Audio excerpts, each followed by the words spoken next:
Yun, for today's video, gagawa tayo ngayon ng isang pyesa, no? Bali, ang pyesa natin na to is isa itong paghahanda sa paparating na event natin sa Sinchu. Bali, plano natin tong i-meet sa oras na kailangan lang doon sa event. And tara, hopefully sana makuha natin. Intro muna tayo. Let's go!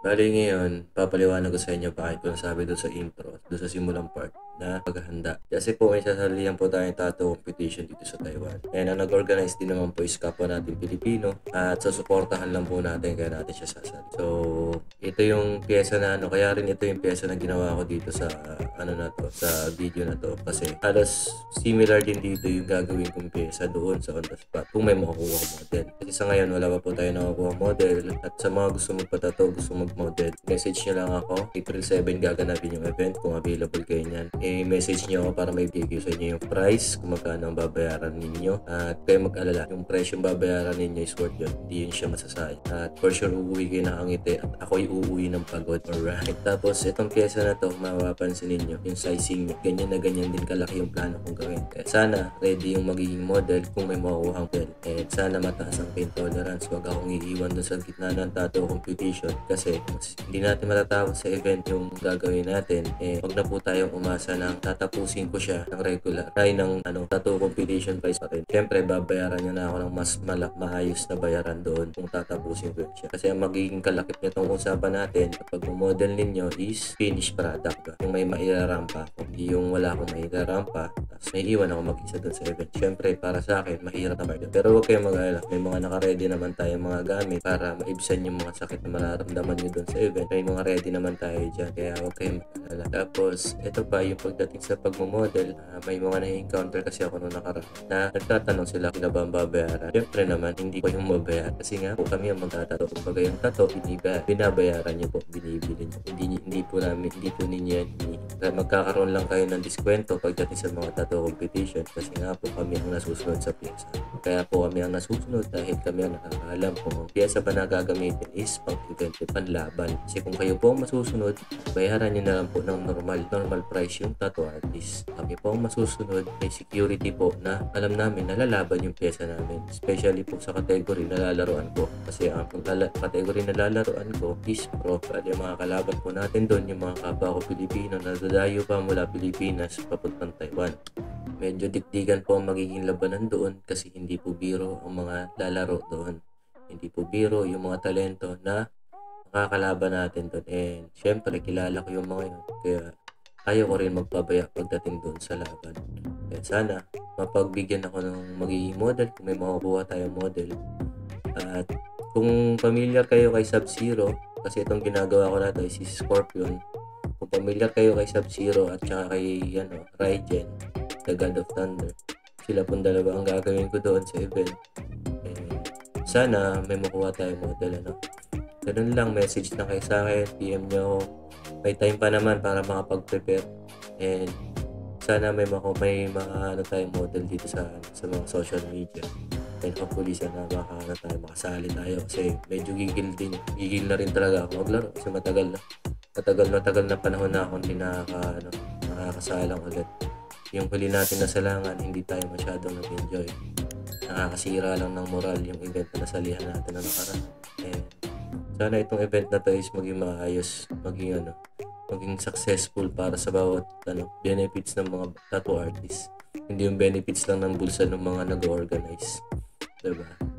And sana maging training ground ng mga kapwa natin tattoo artists dito sa Taiwan na talagang kumakayod din, sana gumaling din, diba? Dumaan din sa point na alam nilang kaya na nilang sumabay. Bali dito i-announce ko na rin kung possible magkano ang babayaran ninyo. Huwag kayong mag-alala, walang mapupunta sa bulsa ko kasi yung ibabayad ninyo is mapupunta sa entrance fee natin, pagkain natin, at saka sa transpo natin.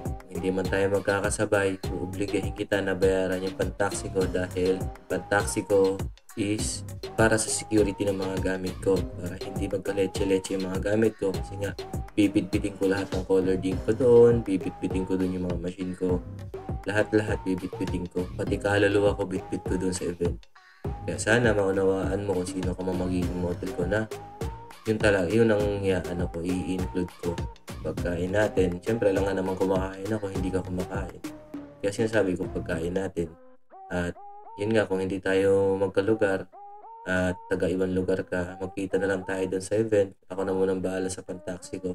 Kukunin ko na lang sa iyo yung kabuuang babayaran mo. Approximately nasa babayaran mo sa akin?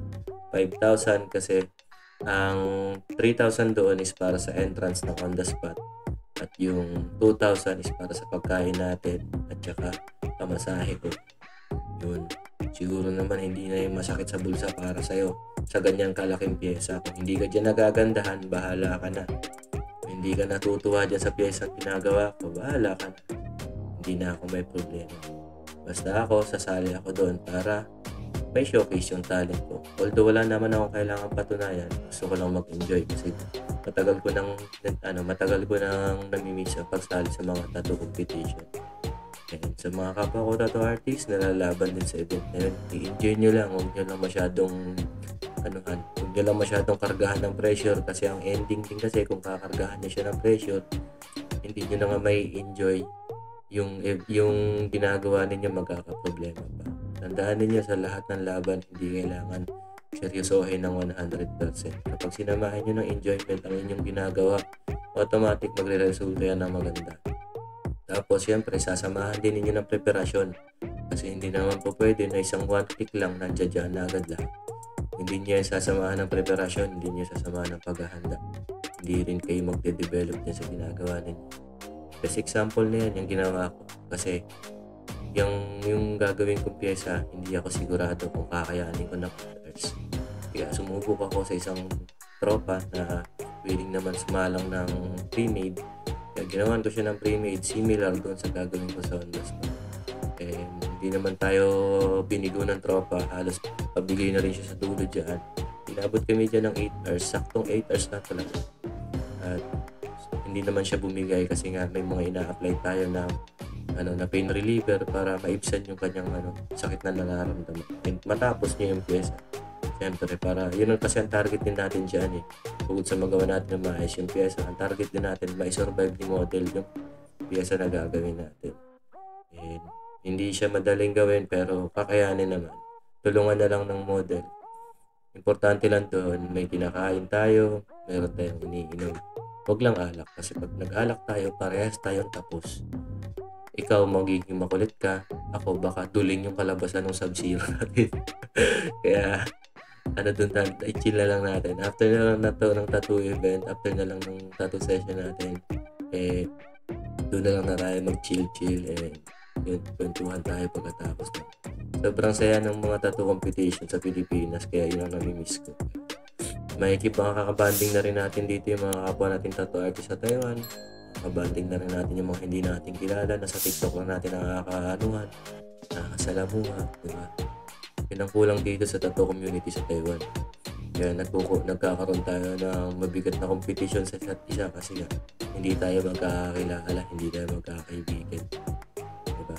Kaya hopefully sana dito sa tattoo event na darating dito sa Taiwan, magkakinalan tayo, magkaanuhan tayo, magpasahan tayo ng mga nalalaman. Especially sa akin kasi ako halos kuya nyo na ako sa tattoo industry. And ako naman hindi ako madamot pagdating sa mga kaalaman. Kasi yung mga kaalaman na nakuha ko din is hindi rin naman sa akin ipinagdamot. Kaya willing akong i-share ko naman ang meron ako ngayon para sa inyo. Kasi pag yun ay na-share ko sa inyo, napakaganda ng magiging resulta na lahat tayo marunong at mahuhusay. Dagdag ko lang pala dito yung pag-prepare ko ng pyesa pag lumalaban ako ng tattoo competition is naghahanap ako ng maaga sa mga social media or internet like Pinterest and Google. Naghahanap ako ng mga original designs na gusto kong i-compose para doon sa pyesa na gagawin ko. And inaaral ko yung mga color pattern, inaaral ko na mabuti yung mga dapat na i-apply sa kanya, ano yung mga gagamitin, na-check ko yung mga availability ng mga gamit. Yun. Tapos, hindi ako nagpapabaya na ano siya, i-stencil ko siya ng maayos para hindi ako nagkakaligaw-ligaw pagdating doon sa event. Kasi more on realism ang ginagawa ko ngayon pag ako sumasali.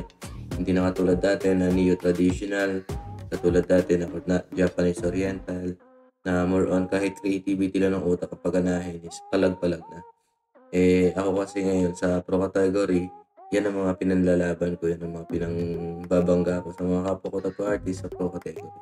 Kaya yun, medyo mahaba-haba talaga ang preparasyon na ginagawa ko kapag sumasali. And sana ganun din kayo. Sipagan nyo lang kasi wala namang bagay na hindi nakukuha pag sinisipagan natin. Ang importante lang naman sa isang bagay na gusto nating magawa is yung paghahanda talaga. Yan yung pinaka key to success. Pag pinaghahanda mo lahat ng bagay, walang imposible syempre kasi magagawa mo siya. Kaya yun, sana kita-kits tayo sa tattoo competition na parating. Bali, patapos na yung piyesa natin ngayong video na to. And hopefully, sana nag-enjoy kayo sa panonood. Sa lahat ng gusto magpatato, DM nyo lang ako. And sa lahat ng gusto mag-model, message nyo lang ako. And hopefully, kita-kita tayo dun. And ito na yung ating finished product. Total of 8 hours.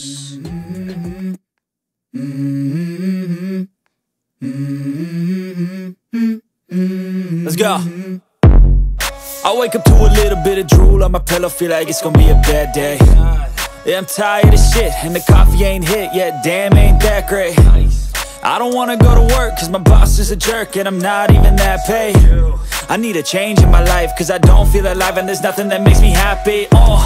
Hold my beer for a minute, I'm about to quit my job, cash in for a ticket. I'm going on a trip and I don't plan to visit. I'm gonna stay there till I feel like I'm winning, and this is just the beginning. I need a big change, help me feel like living. I need a big swing, home runs I'm hitting, and I'll never look back, moving on till I get it all.